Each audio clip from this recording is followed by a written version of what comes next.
Now, if you're not familiar with who Aaron Hernandez was a football player. In fact, he was one of the top football players in the league, earning $40 million at one point.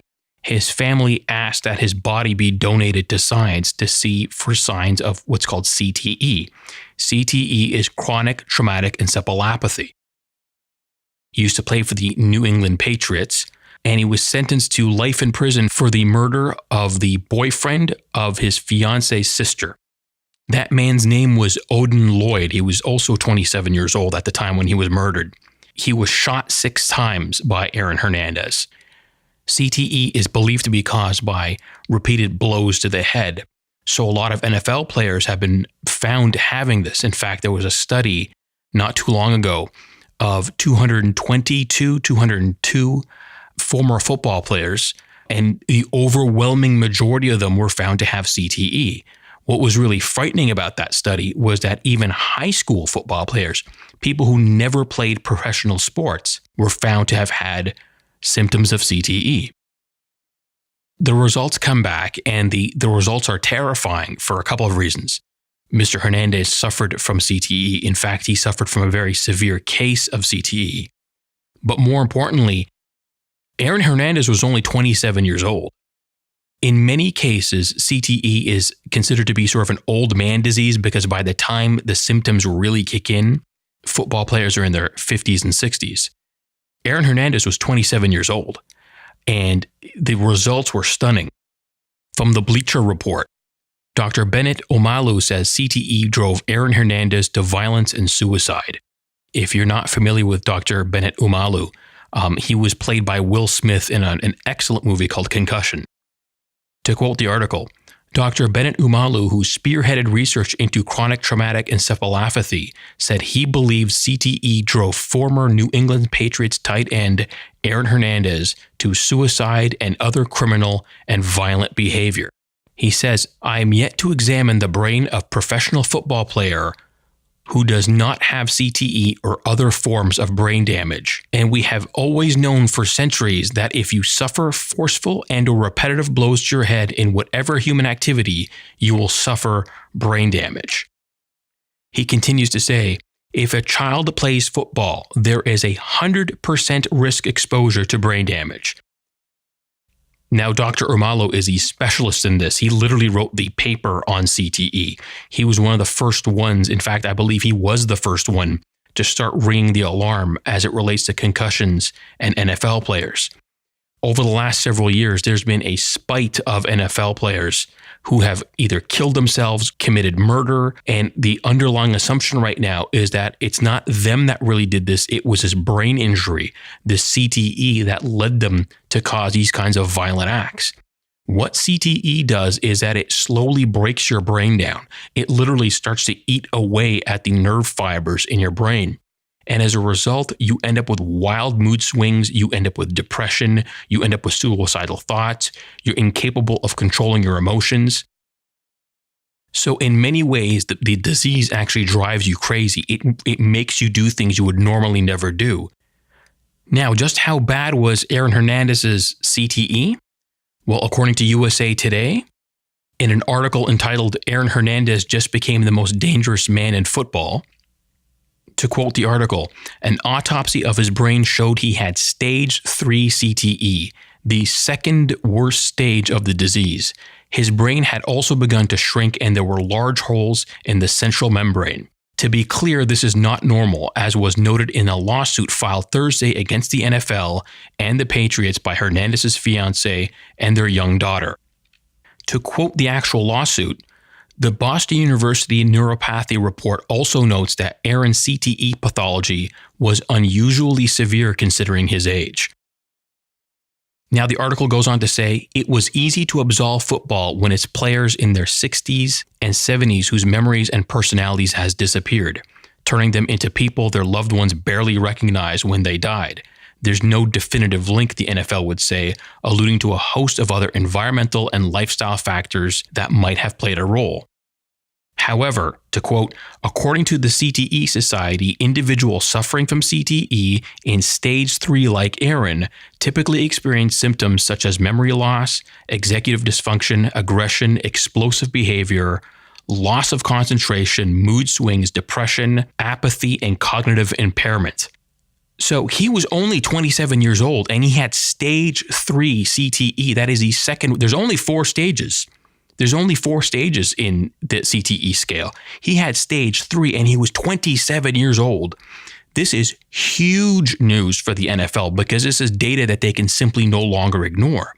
Now, there has been lawsuits, and there was a class action lawsuit launched against the NFL a few years ago. They cannot ignore this any longer. Now, what does this mean for the game? Like I said, they're fucked because the essence of football is that sort of high contact, rough playing, hard hitting sports. Where they go from here, I don't know. Unless they turn the entire sport into basically flag football, the very essence of the game is going to have to change. The very essence of their business model in many ways is going to have to change. The very essence of the action on the field is going to have to change. The very essence of how they market the game is going to have to change.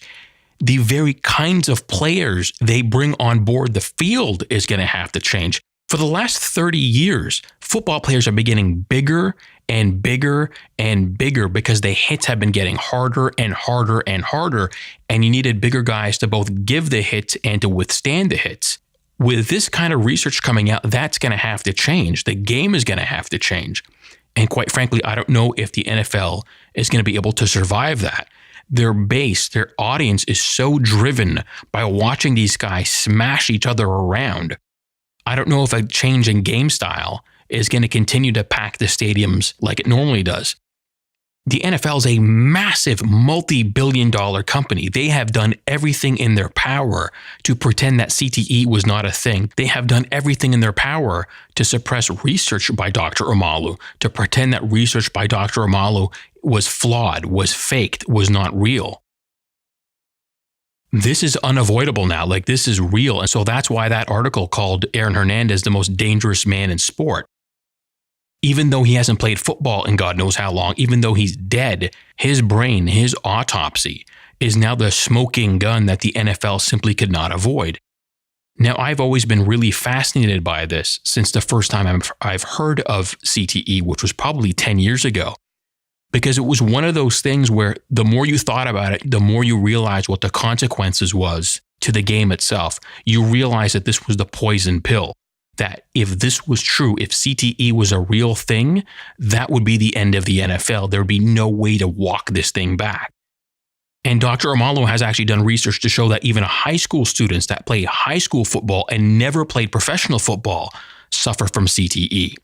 So imagine what this is going to do to moms and dads down the road when this really starts to take root and people really begin to accept the fact that this is a real thing. Well, the pool of talent that the NFL normally goes to is going to dry up. The game is over. I mean, the sport of football as we know it is on life support, and it may never be the same again unless they find a way to change. Now, one of the things that's sort of ironic about this all happening this weekend is because I did a podcast yesterday about Donald Trump going after Colin Kaepernick. And today, the commissioner of the NFL released a statement on that. So let me read the statement and I'll make my point on it.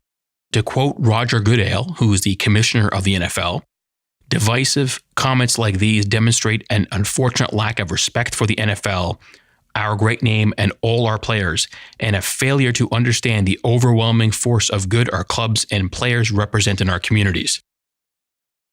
What a load of horse shit coming from a guy who sends his players out every week to get their heads bashed around so that they may die a horrible, horrible death.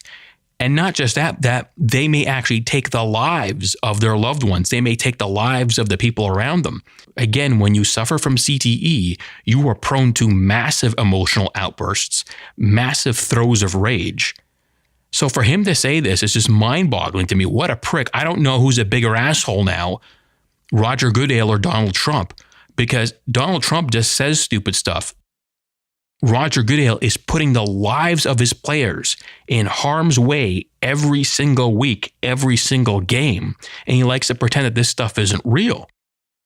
And again, like many things in our society, the fault isn't necessarily just Roger Goodell's. The fault isn't necessarily just the owners of these teams.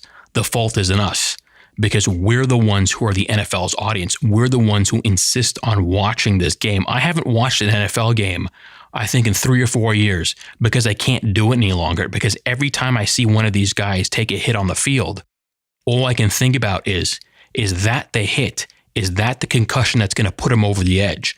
Is that the hit that's going to start the chain reaction that's going to lead this guy down the road of CTE stage 1, stage 2, stage 3, stage 4?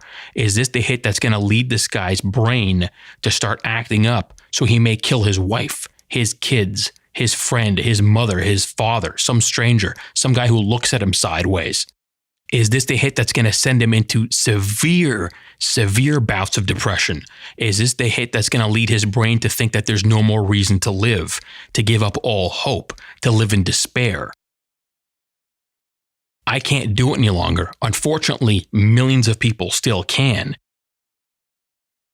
To me, these two issues, the issues of Colin Kaepernick and the issues of concussions in the NFL, are actually linked. Because if you claim to have respect for Colin Kaepernick, if you claim to value his life and value his cause, how can you then support sending this guy onto a field where he's going to get knocked around, bashed around, beat around, so that the wonderful brain in his head, the brain that values compassion, the brain that values judgment, may start to be eroded and decayed? And one day we may not recognize it. One day we may not recognize this guy, his protests, because he won't be capable of them. He won't be capable of voicing the outrage. He won't be capable to have that sense of righteousness. I personally can't. I can't separate those two things. So that's why I find it fascinating that these two things have happened at the same time, that somehow the universe has set up things so that these two events overlap each other. Donald Trump's completely asshole-like comments on Colin Kaepernick and the outrage that it fueled in millions of Americans, and Aaron Hernandez's autopsy report that shows that the very game in which they are protesting in is actually killing them. And I can't help but shake the fact that in both instances, in the Colin Kaepernick's protest against police brutality and white supremacism, and the game of football that these black athletes are playing, in both instances, it's a bunch of rich white guys that are benefiting the most. Thanks for checking out this episode of the Raccoon Club podcast.